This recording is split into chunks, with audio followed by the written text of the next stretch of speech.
Domingo 6 de julio celebramos el 14º domingo del tiempo ordinario. Empezamos el capítulo 6, el domingo pasado finalizamos el capítulo 5 de Marcos. Este domingo, litúrgicamente hablando, iniciamos el capítulo 6, versículo 1 al 6. Jesús vuelve a su tierra, a Nazaret. Y se encuentra con esta sorpresa, que sus conciudadanos no la aceptan, lo rechazan, lo empiezan a hacerle prejuicios, a criticarlo. ¿Acaso no es el hijo del carpintero, el hijo de María? Sus hermanos los conocemos, Santiago, José, a sus hermanas. Empieza el problema. ¿De dónde le viene esta sabiduría? ¿Con qué autoridad hace estas cosas? Empieza la cuestión.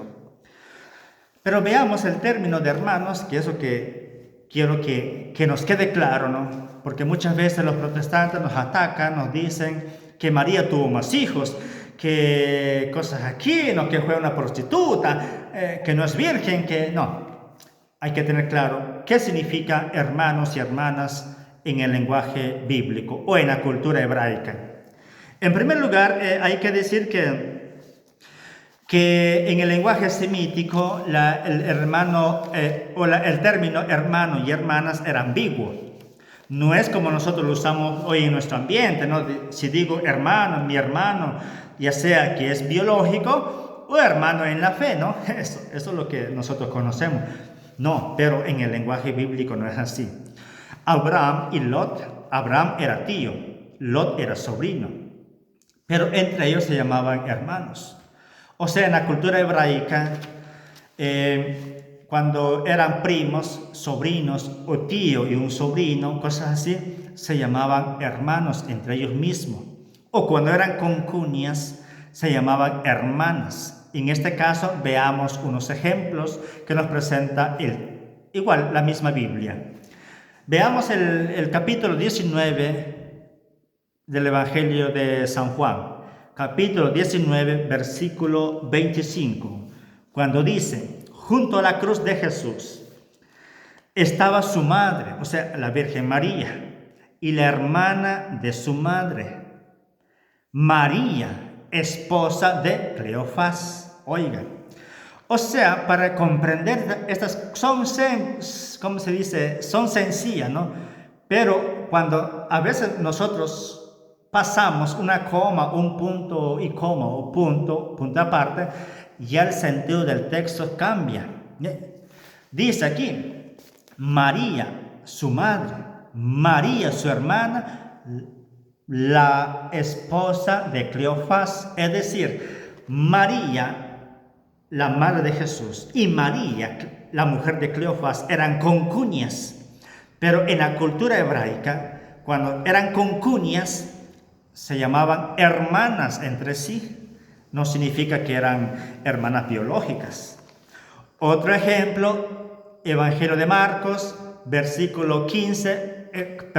capítulo 15, versículo 40, dice: unas mujeres estaban mirando de lejos, o sea, en la crucifixión de Jesús.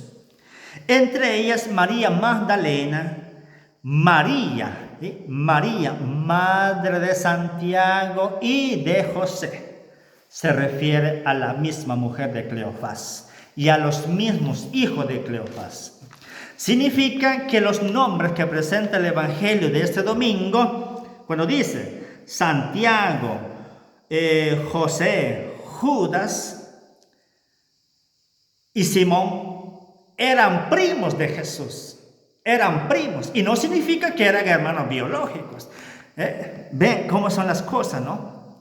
Entonces, por eso es necesario que nosotros como católicos nos informemos, leamos y nos formemos para que no nos den atol con el dedo, como se dice, ¿no?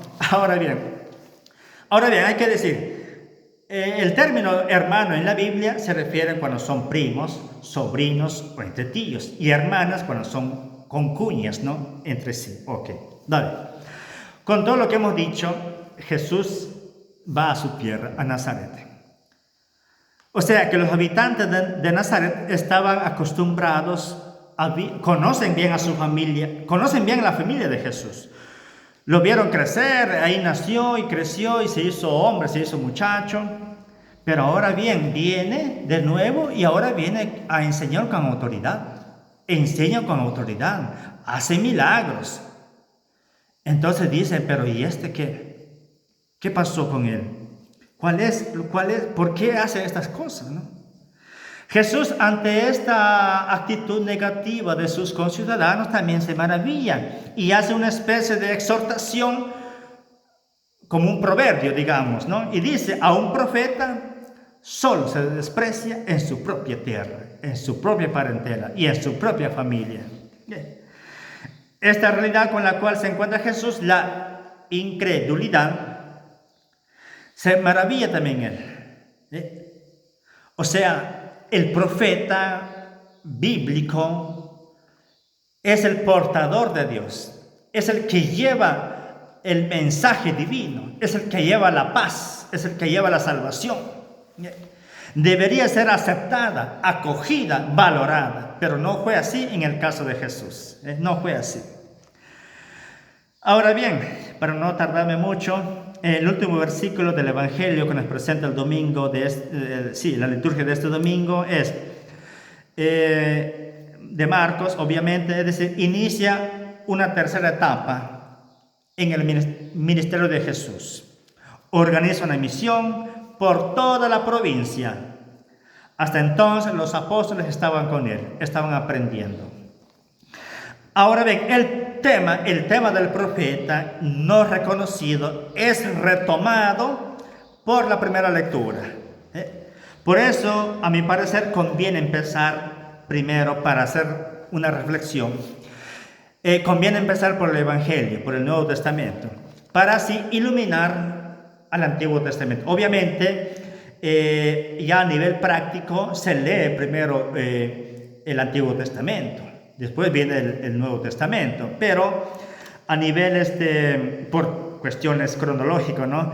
Pero a nivel metodológico, siempre a mi parecer, es mejor o conviene más empezar por el Evangelio, para luego, por medio del Evangelio, es iluminado el Antiguo Testamento.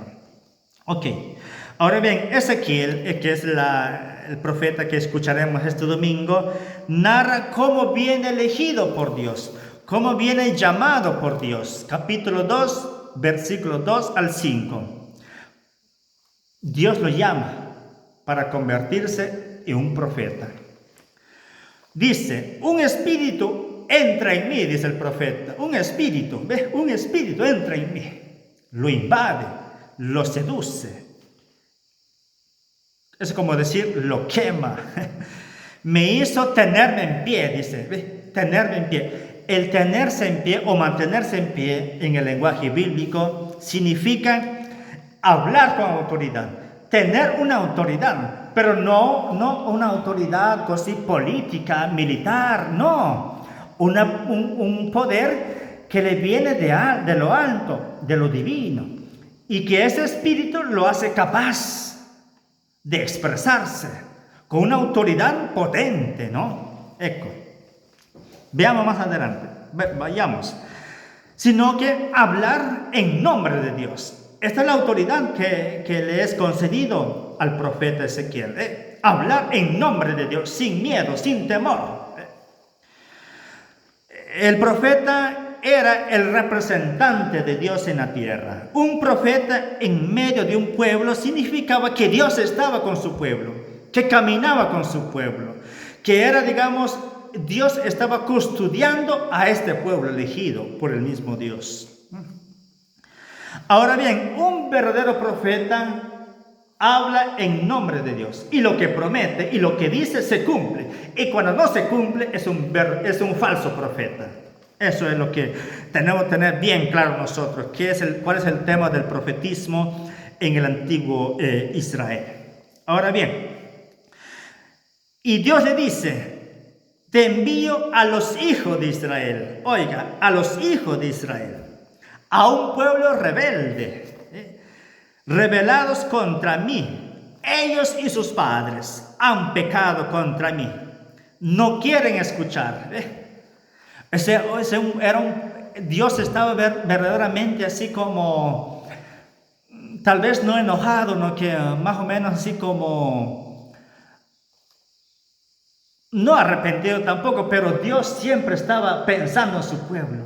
O sea, Dios quería el bien para su pueblo. Quería el bien, quería la paz, quería que buscara el camino del bien, que se convirtiera. O sea, no quería la condenación para su pueblo. Dios quería la gloria para su pueblo, para decirlo así. Hombres de cabeza dura, o sea que el profeta es bien duro, ¿no? O sea, habla lo que dice, habla lo que es. Hombres de cabeza dura y de corazón endurecido. No quieren escuchar, O sea que Dios había usado todos los medios, todos los instrumentos. Pero este pueblo sí salió como los frijoles duros, ¿no? Que no se cocen. Les dirás, dicen, así dice el Señor, así dice el Señor. Puede ser que no te escuchen, que te escuchen o no te escuchen, porque son una raza rebeldes. Pero en todo caso, sabrán que en medio de ellos se encuentra un profeta.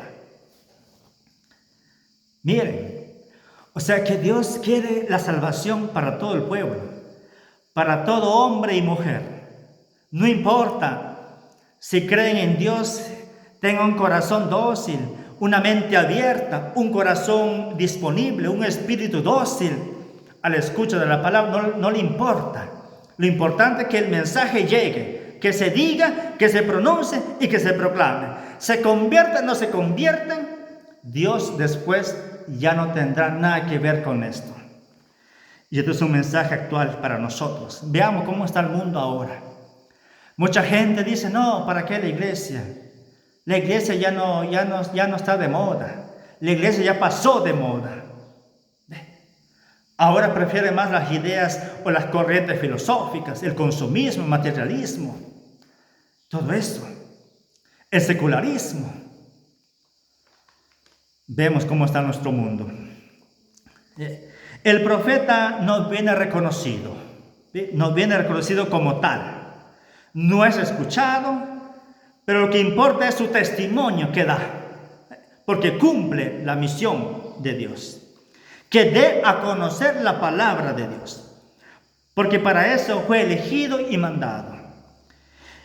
Ahora, en nuestro tiempo, tantos hombres y mujeres que fungen como profetas, pero muchas veces no son escuchados, no son acogidos y no son bienvenidos, como le pasó a Jesús, ahora al profeta Ezequiel.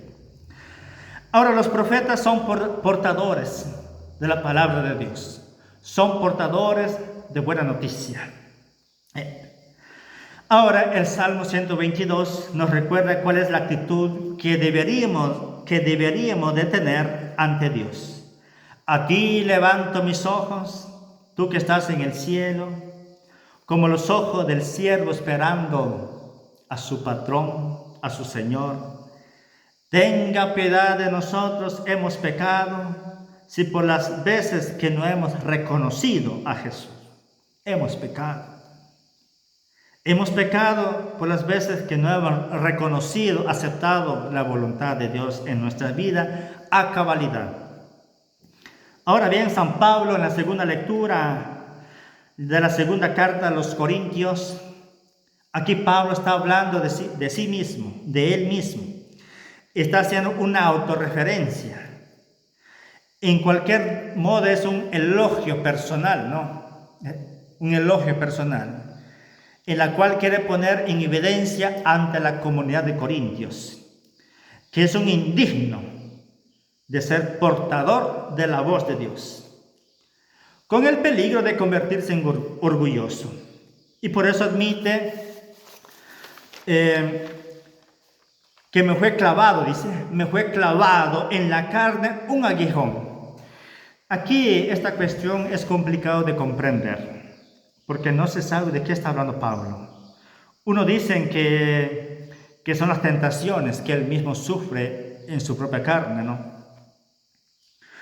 Otros dicen que fue una enfermedad crónica que él estaba sufriendo en aquel entonces y que lo da a conocer de una manera diferente a la comunidad. Y otros dicen, cierto, unos estudiosos, ¿no? Unos estudiosos dicen que le llama así de una manera metafórica a un opositor que estaba dentro de la comunidad de Corintios, ¿no? Y que se oponía al plan de Dios y al plan evangelizador de Pablo. Y a este enemigo le llama Satanás, ¿no? Lo llama Satanás, encargado de distraerlo a él y a la comunidad. Pero Pablo, delante de esta situación, logra sacar algo positivo. Le pide 3 veces a Dios que lo quite de su camino, que lo saque de su camino, que lo aleje de él. Pero dice, 3 veces le pedí a Dios, al Señor, y me dice, te basta mi gracia, y basta, te basta mi gracia. ¿Sí? Entonces Pablo logra reconocer en la segunda lectura que escucharemos es que Dios en el silencio se manifiesta, que Dios habla en el silencio, que Dios habla cuando menos lo esperamos, que Dios se manifiesta en la vida del hombre y de la mujer cuando el hombre deja de ser orgulloso. Allí donde el profeta es rechazado, el pueblo se cierra en sí mismo, se hace de cabeza dura, de corazón de piedra y se cierra el proyecto de Dios. Dios se manifiesta aún más y convierte los corazones endurecidos. O sea, la obra de Dios crece en la historia, a pesar de las apariencias negativas del hombre y de la mujer.